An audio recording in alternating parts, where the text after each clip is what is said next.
Então, bora corrigir a atividade sobre função evasiva para a gente já começar com a função cognitiva. Lembrando que eu estou anotando todas as atividades que eu peço para vocês fazerem aí nesse período de aulas de distância e que eu vou eu vou dar visto em todas as atividades aí que vocês estão fazendo, certo? Então, não é para dar uma despertinho e fazer só a correção, porque isso vai ser importante para o decorrer do ano todo, tá? Principalmente essa, é, essa parte aí de funções da literatura, a gente vai ver sempre. Quando a gente começar a ver as manifestações artísticas aí do século XX, né? Principalmente as manifestações artísticas na época da ditadura militar, tem muita coisa sobre funções da literatura que a gente vai destacar ainda esse ano. Então, por favor, façam com seriedade, porque vai ser importante para a gente também, certo? Aí não só nessa parte aí da matéria, mas aplicando em diferentes livros, diferentes obras, diferentes períodos da literatura, certo? Então vamos lá. Vocês têm aí outro trecho de Vidas Secas. Interessante pensar, porque eu fechei a aula passada, eu falei na aula passada para vocês que uma função não exclui a outra. Então aí a gente tem um exemplo vivo, né? Na função social, a gente viu como exemplo um trechinho de Vidas Secas, e aí outro trecho de Vidas Secas para a gente destacar a função evasiva. Nesse trecho, a gente tem um, tre um pedacinho muito importante e muito bonito aí de Vidas Secas, que é a morte da cachorrinha baleia, em que a Fabiano vai perceber que ela tá doente e ele vai preferir sacrificar a baleia.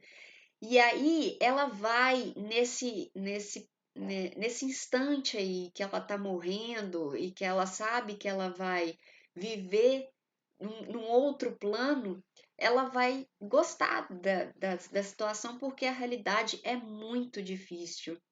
A gente já viu que, pela função social, o autor denuncia a seca, denuncia a falta de interesse dos governantes, né, dos responsáveis aí nessa por essa parte da população desassistida. E a baleia, ela vai sonhar com o mundo que ela vai viver agora, que ela vai ter uma realidade diferente. Na função social se denuncia, na função evasiva ela realiza essa fuga, certo? Principalmente aí nesse último parágrafo, Baleia queria dormir, acordaria feliz no mundo cheio de preás e lamberia as mãos de Fabiano, um Fabiano enorme. As crianças se espojariam com ela, rolariam com ela num pátio enorme, num chiqueiro enorme, o mundo ficaria todo cheio de preás, gordos, enormes. Então ela está sonhando aí com esse novo mundo melhor, mais feliz que ela vai visitar. Então, com base na leitura do fragmento, identifique o trecho em que se manifesta a função evasiva da literatura. Esse desejo de evasão é justificado por qual motivo?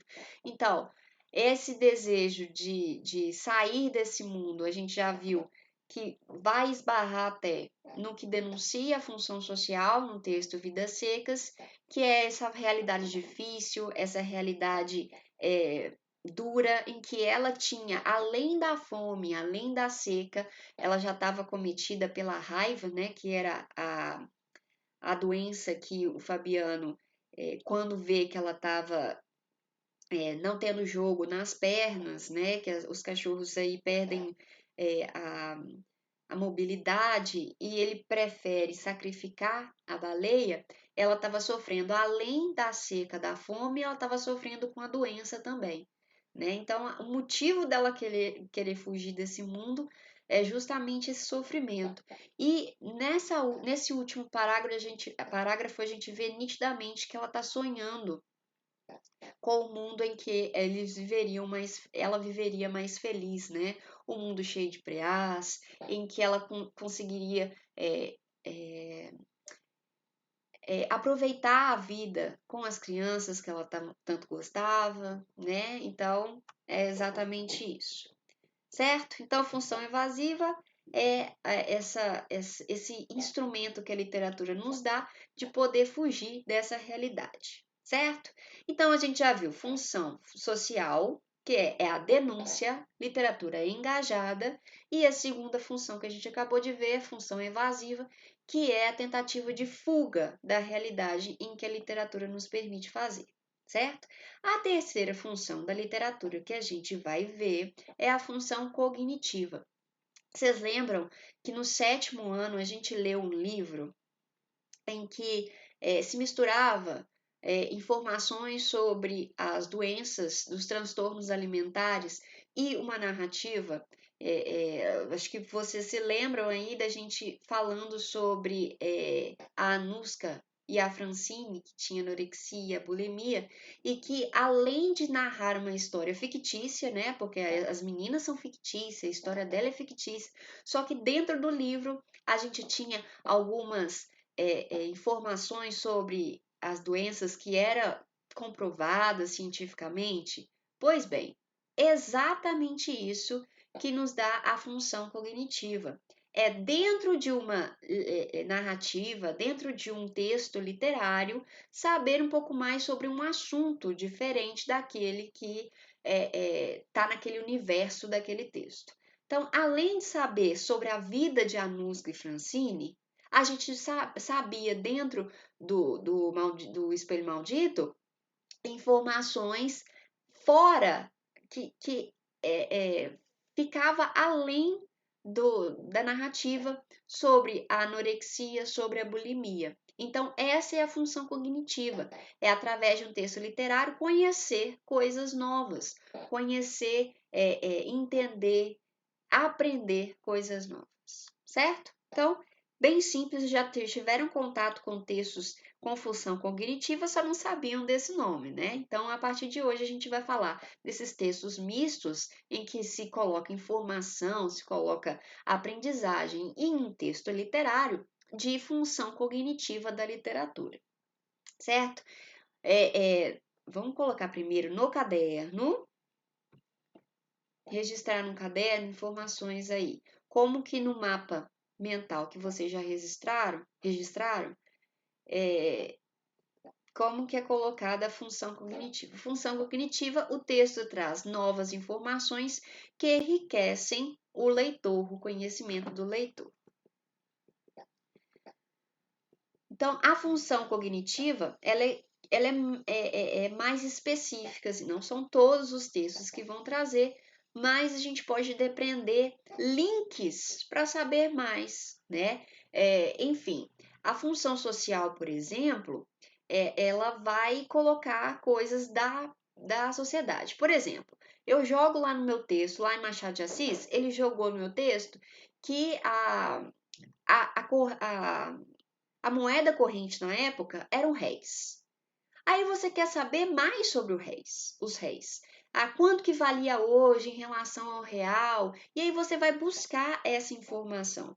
Então, a função cognitiva também é despertada através das outras funções, né? Ele não traz essa informação no texto, mas eu posso fazer links para conhecer coisas novas também dentro do texto aí, para fazer um conhecimento além do que a narrativa me traz. Uma função primordial de todo tipo de produção escrita é, sem dúvida, a capacidade de transmitir informações. E com a literatura não seria diferente. Há de se lembrar que a base da literatura não é a informação. A base da literatura é a arte, né? É a expressão artística. Mas mas a informação participa da trama literária, principalmente por estar inserida em uma sociedade. Isso aí a gente sempre tem que lembrar que a literatura está inserida em um tempo e espaço. Nos textos literários que têm função cognitiva, o objetivo é também transmitir conhecimentos ao leitor. Isso é o principal.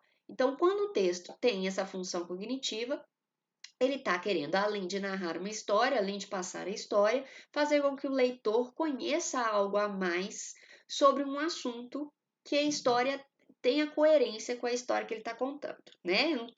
Eu não vou contar sobre o deserto do Saara em uma história que eu estou contando sobre meninas aqui de Belo Horizonte. Não faz sentido. Tem que fazer sentido, tem que ter coerência e tem que ter verossimilhança, certo? Sempre lembrando dos conceitos iniciais da literatura como arte. E eu sempre vou puxar os conceitos aí, porque eles participam o tempo inteiro da literatura. Então, por exemplo, eu posso ter informações como períodos da história, como guerras. Eu posso falar de uma história que está inserida na Segunda Guerra Mundial e trazer informações sobre a Segunda Guerra Mundial que vão enriquecer o conhecimento do leitor. Pandemias, que é o que a gente está passando agora. Eu posso escrever uma história baseada nesse período que a gente está vivendo, com informações sobre esse vírus, sobre o que está acontecendo no mundo, sobre esse isolamento que a gente está sofrendo, né? Que é uma coisa inédita para todo mundo, ditaduras, que é o que a gente vai ver sobre o período militar, né? Informações aí além do que além só de narrar a história, falar sobre o período, né? Sentimentos variados, a gente pode falar de depressões, ansiedades no mundo moderno e as aplicações dentro da história, né? Aplicando aí no personagem, em algum personagem também que faça sombra na história do personagem principal, por exemplo, a mãe, o pai, né? Situações humanas diversas, doenças, lutos, resistência, características culturais, como festa, religiosidade. Eu posso, por exemplo, falar sobre uma imigrante indiana e colocar informações sobre a cultura indiana aí na minha história. Então, o meu leitor vai ter um plus, vai ter algo a mais, vai ter um conhecimento a mais dentro da minha história literária, não é? Então, um exemplo muito nítido, né, que é até colocado aí para a gente como literatura de informação, é o quinhentismo. O quinhentismo é a primeira manifestação literária que a gente tem no Brasil. E o grande exemplo é a Carta de Pero Vaz de Caminha. Na Carta de Pero Vaz de Caminha, ele deixa a impressão dele, por isso é literatura, porque parte de um sujeito, parte de um sentimento dele, mas além dele falar as impressões dele, ele tenta descrever o tempo inteiro como eram os índios, como era a cultura indígena, o que eles comiam, o que eles plantavam. E aí, dentro dessa carta, ele vai passar para o destinatário da carta, que era o rei de Portugal, informações sobre a nova terra. Então, a função cognitiva dentro da carta de Pero Vaz de Caminha é enorme. É um dos principais objetivos, que é passar a informação dessa nova terra para o rei de Portugal. Então, eu deixei um trechinho aqui destacado para vocês, se vocês quiserem pausar para ler o texto inteiro, ótimo, tá? Porque é bem enriquecedor. E vocês vão perceber que, além dos trechos que eu destaquei, a carta inteira tem essa função cognitiva. Todos andam, todos andam rapados até por cima das orelhas, assim mesmo das sobrancelhas e pestanas. Trazem todos as testas de fonte a fonte, tintas de tintura preta, que parece uma fita preta de largura de 2 dedos. Ele está descrevendo aí a vista dos índios. Deram-lhes ali de comer pão e peixe cozido, confeitos, fartéis, mel, figos passados, e aí vai a descrição dele o tempo inteiro para tentar chegar à informação ao rei de Portugal através dos escritos dele. Por que é literatura, então, essa carta? Porque parte de um sujeito, parte de uma impressão dele. Não é nada de informação. Ele se coloca o tempo inteiro como sujeito de fala. Ele coloca o tempo inteiro que isso é a visão dele. É a visão a partir dele. Não seria, por exemplo, a diferença de um texto com função cognitiva de um texto jornalístico, por exemplo. O texto jornalístico, ele não aparece quem está falando. ele não aparece quem é o sujeito de fala, quem é o porta-voz, quem está falando ali por trás. Não, ele está só preocupado em falar informações. Se o Pero Vaz de Caminha apagasse a subjetividade desse texto, ele não seria literatura, ele seria até uma reportagem, né? Uma pessoa só objetivando a informação. Mas o texto literário com função cognitiva é uma impressão do eu, de um sujeito, de um narrador, ou do próprio autor, que ele se coloca como autor e sujeito de fala, ou do eu lírico, no caso da poesia, em que, além de falar impressões, sentimentos, ele tem a preocupação do leitor saber coisas novas. É exatamente aquilo que aconteceu com a gente no 7º ano, em que o livro Espelho Maldito falava coisas pra gente, os novatos que não conheceram esse livro, eles falam sobre duas amigas, e uma tinha anorexia, a outra tinha bulimia, e que contava a história das duas, só que no livro a gente sabia informações sobre esses transtornos alimentares, tá? Então é a função cognitiva dentro de uma história literária. Mesma coisa aqui na carta de Pero Vaz. É uma carta porque tem um sujeito de fala que está imprimindo as suas expressões, as suas impressões sobre a Terra, né? É a visão dele, é a partir da visão dele, é uma tentativa de representação do que ele está sentindo. Então, uma obra literária, porque está partindo de uma pessoa, né? E está falando também sobre informações dessa nova terra para o destinatário da carta, que é o rei de Portugal. Beleza? Então, como que a apostila traz para vocês? A apostila traz um trechinho de Machado de Assis. Hamlet observa Horácio que há mais coisas no céu e na terra do que sonha a nossa filosofia. Era a mesma explicação que dava a bela Rita ao moço Camilo, numa sexta-feira de novembro de 1869, quando este ria dela por ter ido na véspera consultar uma cartomante. Aqui nesse trecho, a gente tem um pedacinho da peça Hamlet, não é? Que está além do conhecimento que precisa ali para a leitura.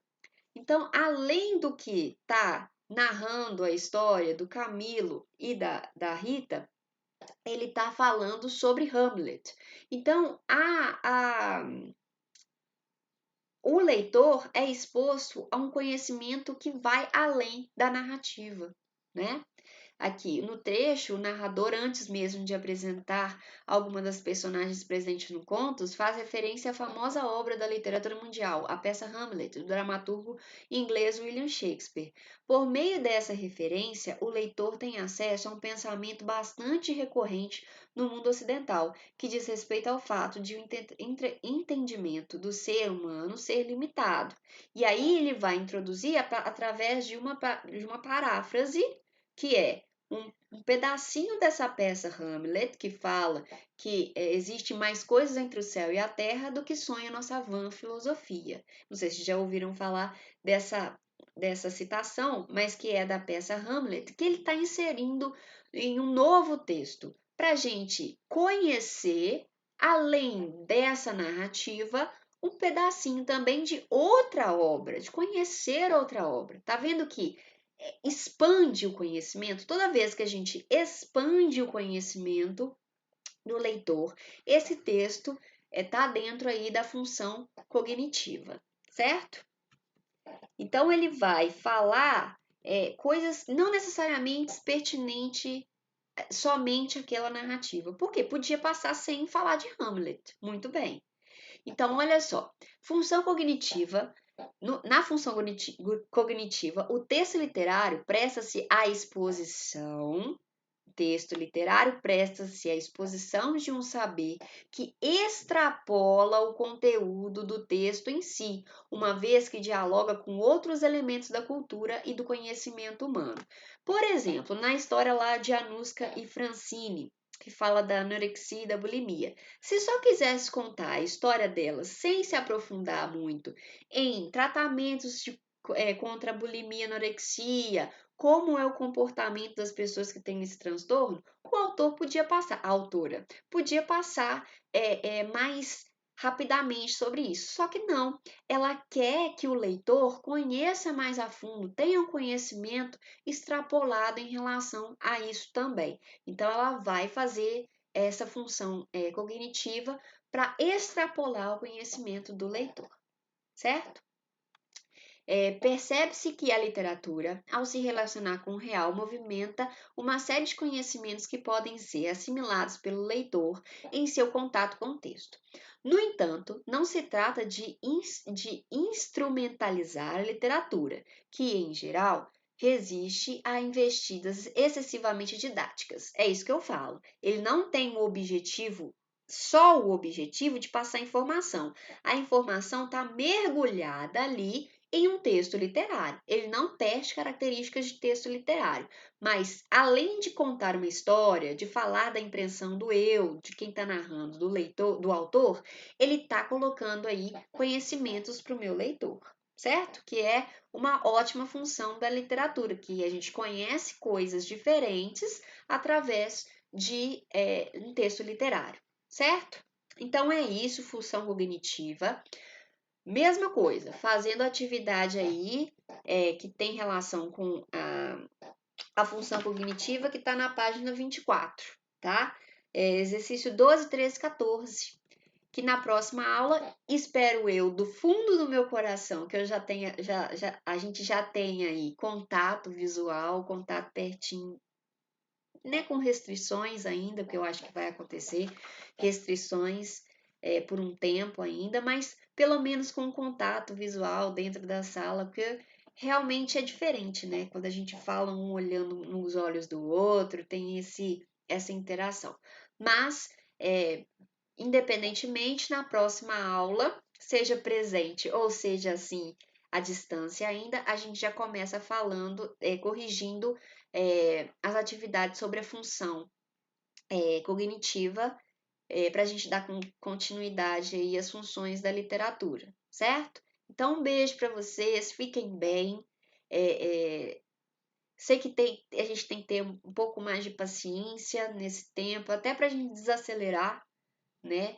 Mas façam coisas produtivas, sejam produtivos na medida do possível, não se cobram muito porque é um tempo difícil, mas sejam aí firmes nas atividades para a gente aí não ter tanto sofrimento na hora que a gente voltar e ter esse ritmo aí continuado, certo? Então, um beijo para vocês, fiquem bem, qualquer coisa, manda comunicação, que aí eu respondo as dúvidas individualmente. Ah, a questão 12, Bela, não entende nada. Aí eu tento mandar um áudio, eu tento falar por Ju ou diretamente com vocês sobre questões de dúvida, tá? Anotem também, quando a gente voltar a se ver, vocês falam as dúvidas que tiveram nesse período e a gente sana todas, certo? Um beijo, tchauzinho, beijo para vocês.